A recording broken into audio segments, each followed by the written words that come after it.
Master has relayed my situation to you, I take it. Oh?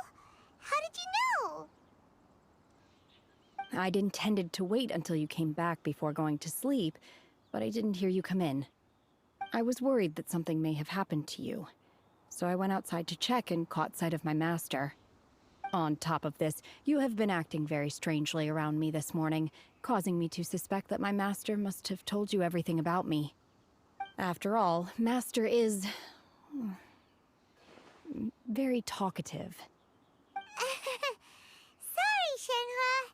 Paimon had you down as an adeptus this whole time, but it turns out Paimon was wrong. It's okay. I don't mind. The fault is mine for not explaining everything to you sooner, because in my experience, trying to explain is a futile pursuit.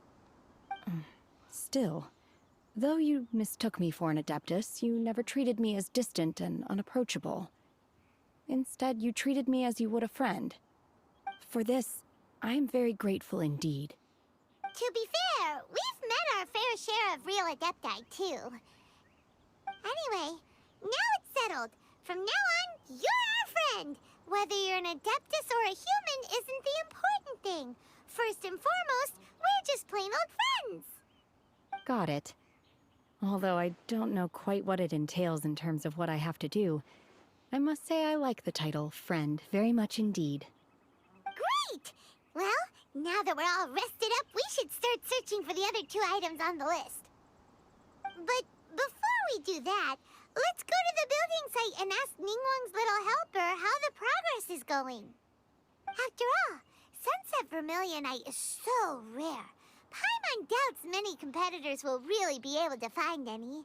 If it turns out some of them have given up already, we'll be able to take things a little more slowly.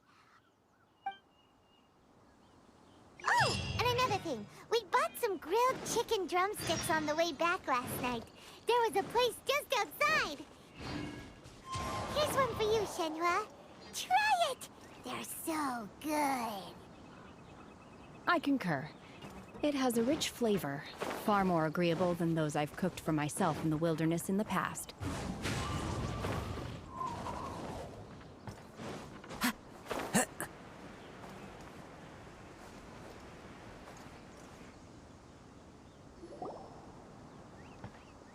Look!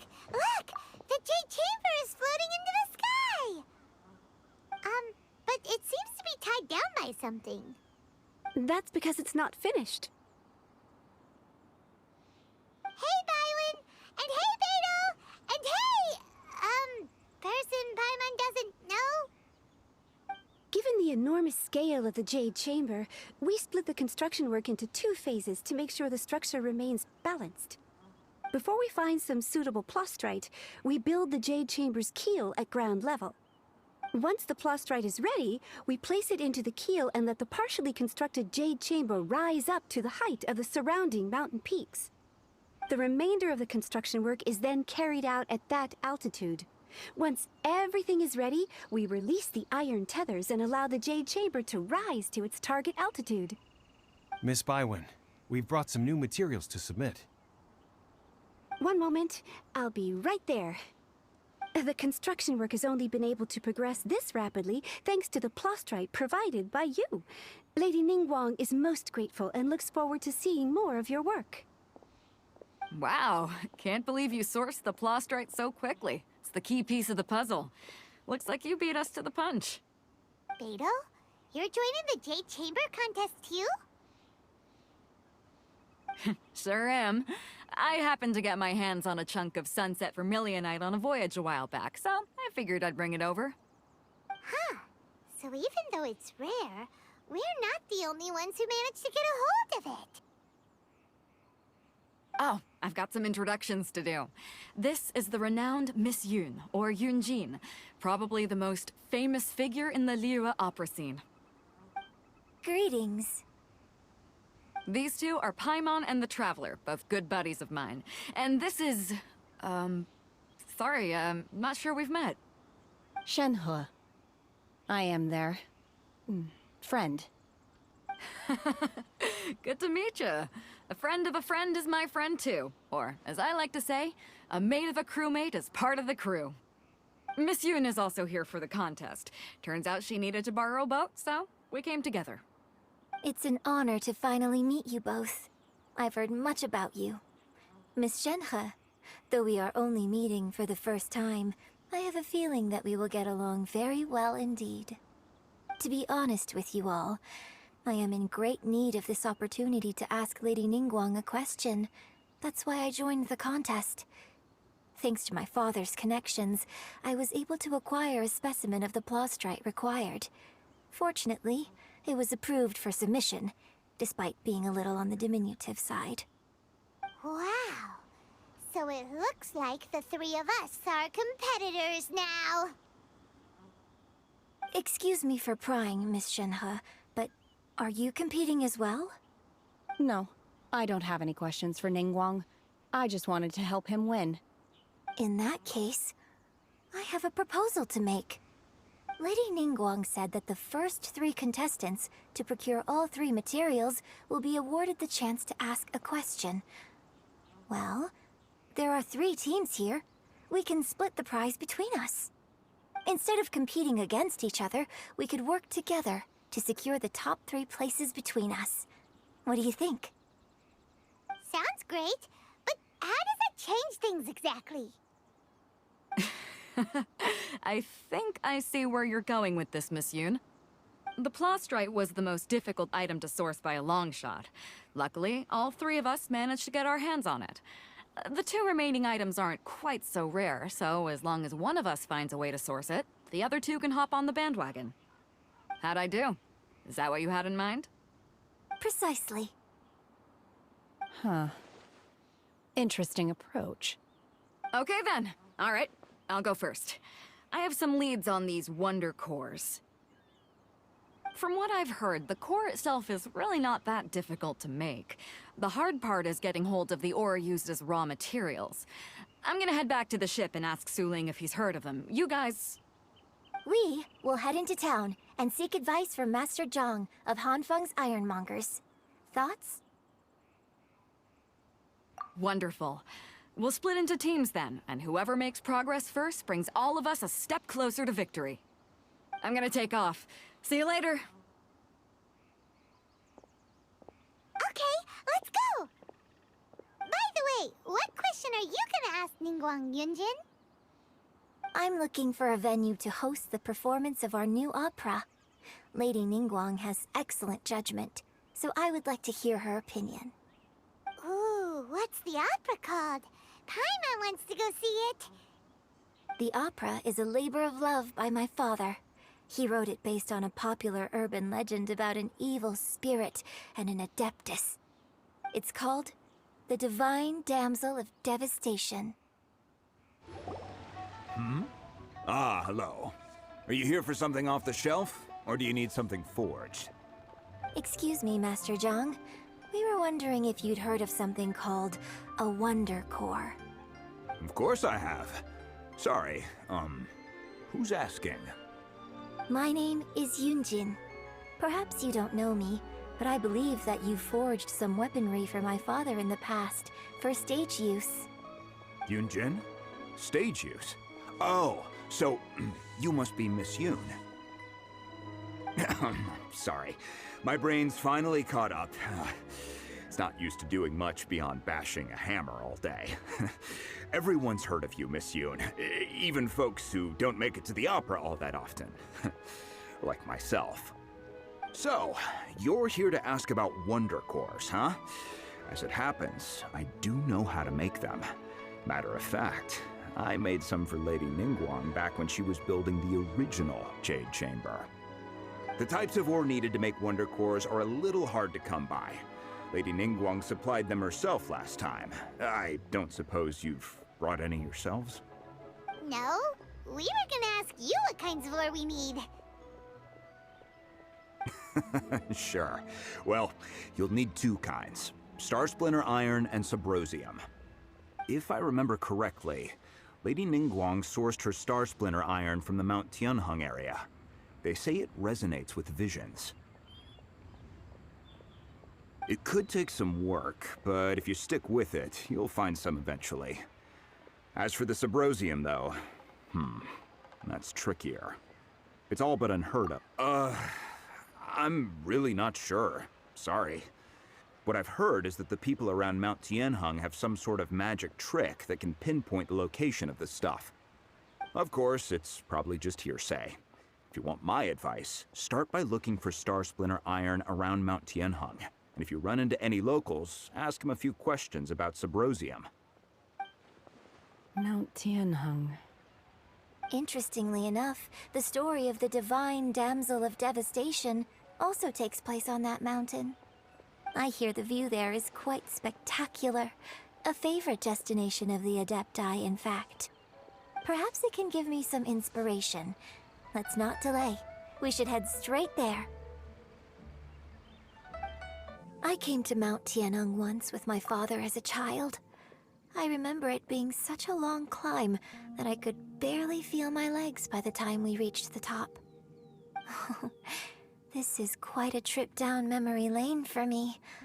Look at these majestic, towering peaks, and the gently flowing streams.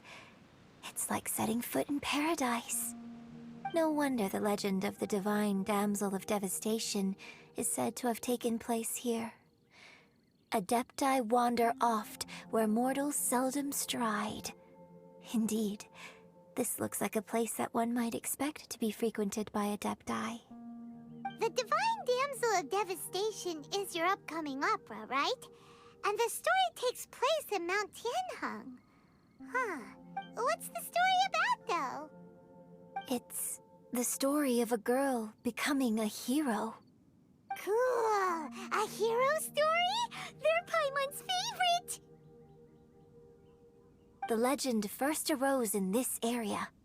It is said that there used to be a prosperous village on the mountain. In that village, there was a loving couple who were completely devoted to one another. One day, a terrifying monster appeared. The wife was out collecting herbs and was captured by the monster. Her husband was so distraught at the news that it broke his spirit and drove him to madness. The vile and vicious monster told the villagers, "If you want to live, you must sacrifice a child to me." What a nasty piece of work! Paimon sure hopes this monster gets put in its place! But the monster was so terrible and so strong that all within the village were terrified of it. They had no choice but to give in to the monster's demand. Just while they were discussing whose child would be given over to the monster, a little girl suddenly stood up and came forward. No! Don't do it, little girl! Unbeknownst to anybody else, she was concealing an exorcist's blade. She approached the monster's lair, feigning fear and trepidation. When she finally arrived, she courageously drew her sword and entered into a fierce struggle with the monster, from which she eventually emerged as the victor. Her extraordinary abilities drew the attention of the Adepti, and they took her as one of their own. Her story became the stuff of legends. But alas, the paths of mortals and Adepti seldom cross, and she would never again re-enter the mortal world. And so, destined to grace the mortal realm for but a brief moment, she vanished like a wisp of smoke into thin air. I really like this story. But I personally think that perhaps the little girl was not as brave as the opera makes her out to be. I'm not sure she deserves all the praise she is given. I've never considered that before. Opera is always an interpretation of the events it purports to portray. A certain degree of deviation from the truth is always inevitable. When my father wrote the script for this play, I suppose his intention was to inspire his audience with the character of the divine damsel. I think it's a great story. The ideal story.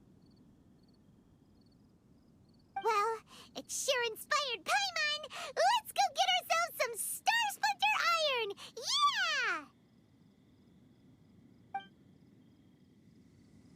Yeah!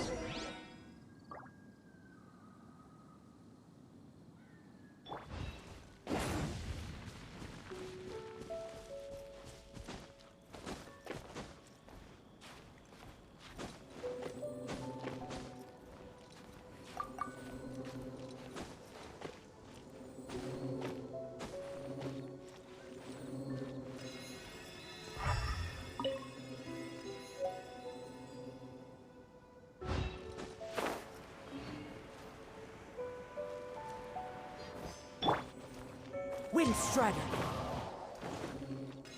There should be enough Star Splinter iron. Now we just need to find that Subrosium. I think I saw a village on our way here. Master Zhang said we should ask the locals for help. Why don't we try there?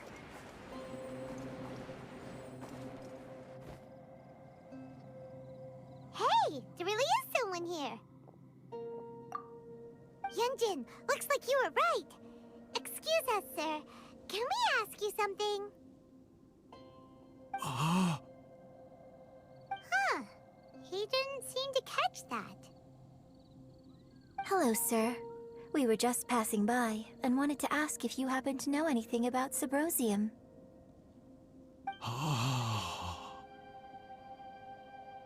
Is he trying to tell us to look for clues in the village? Well, whatever. Guess we're on our own here. Shenhua, Yunjin, let's have a look around. Sorry, you can go ahead without me. I'd like to have a word with this gentleman. If that's okay with you, Uncle Mingjin. It's... Shenhe. Shenhe. You're alive. The rumors were true. So, all these years? I'm sorry, I don't know how to find Subrosium. But I think you can find some information in the village. This place is deserted now. No one ever comes here. So you can rummage around all you want. Huh? You know this guy, Shenhua? Thank you, kind sir. We'll go and take a look around. Don't worry. Mingjin has no ill intention towards Miss Shenhe. She'll be quite safe. Okay, then let's see what we can find in this village.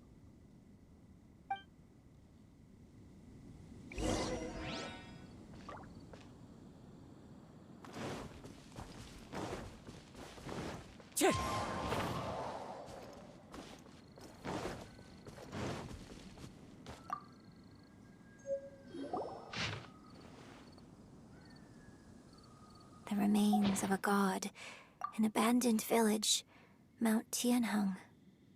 Does this mean that the true story of the divine damsel of devastation happened right here, in this village?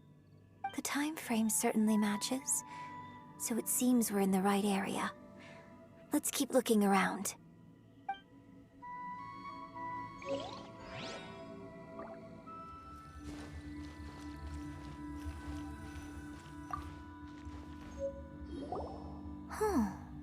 What's this?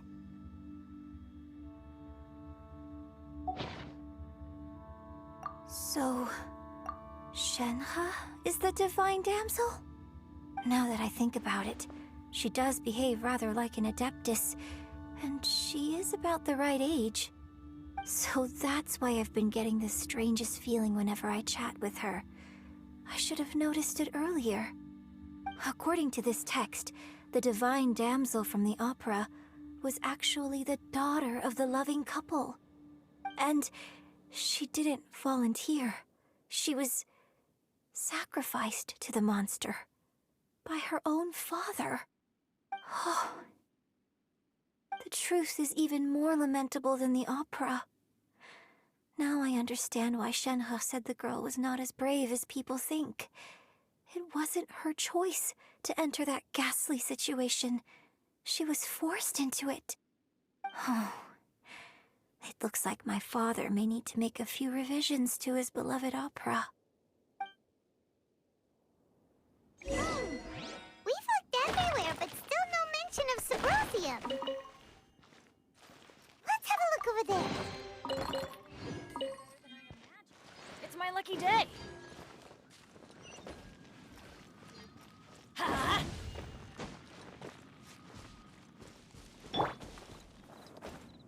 Yeah.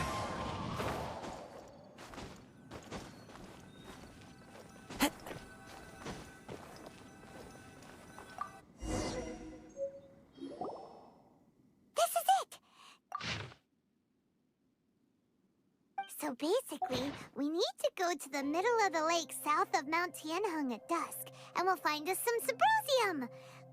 Let's go back and tell Shenhua the news!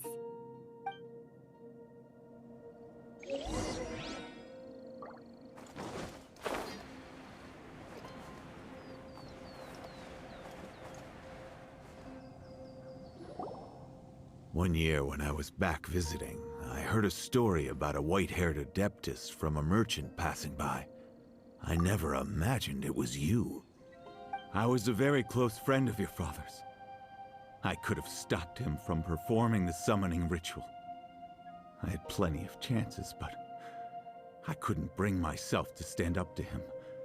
I just let things happen, let it all escalate. Well, we all know how that story ended. I bring flowers back here every year. And each time I wish I had a chance to apologize to you. Apologize for what? If you'd stopped him, he'd only have found another way. There is nothing he wouldn't have done for his true love. Nothing.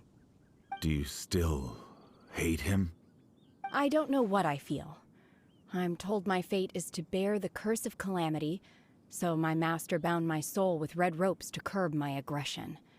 But it also dampened my emotions, making me dispassionate, like the Adepti.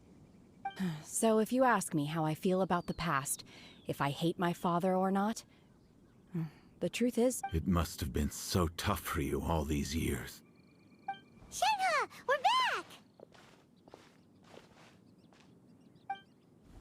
Oh, then I will leave you all in peace. Shenhua, it brings me some solace knowing that you are okay. I'll tell you more about the old times next time we meet. Thanks, mister. We found some info in the end.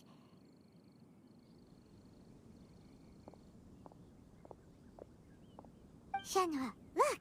This tells us how to find Symposium. All we gotta do is go to the middle of that lake. Let's go then. Miss Shenhe, there's something I'd like to talk to you about. Just now, in the village, we found your father's diary. It turns out that many of the details in the Divine Damsel of Devastation are not true to the facts. So I'd like to change them. Why? I know I say that opera always deviates from the truth, but now that the main character is standing right here in front of me, I cannot simply dismiss your lived experience in favor of my father's fiction. It's okay. I like your version. But, huh? My master once said that the day I learn how to use my strength for the good of others is the day that I can truly become part of human society. So, I hope that one day I might be brave enough to stand up and protect others, just like the girl in the opera. But I've never thought this way before, and I wonder whether I will continue to think in this way. Don't worry. I believe you will. In fact, I think maybe you've already started to become the person you aspire to be. You just haven't had the opportunity to see it for yourself yet. Shenhua! Yunjin! Cut the chit-chat! Let's go! We can't let someone else beat us to it!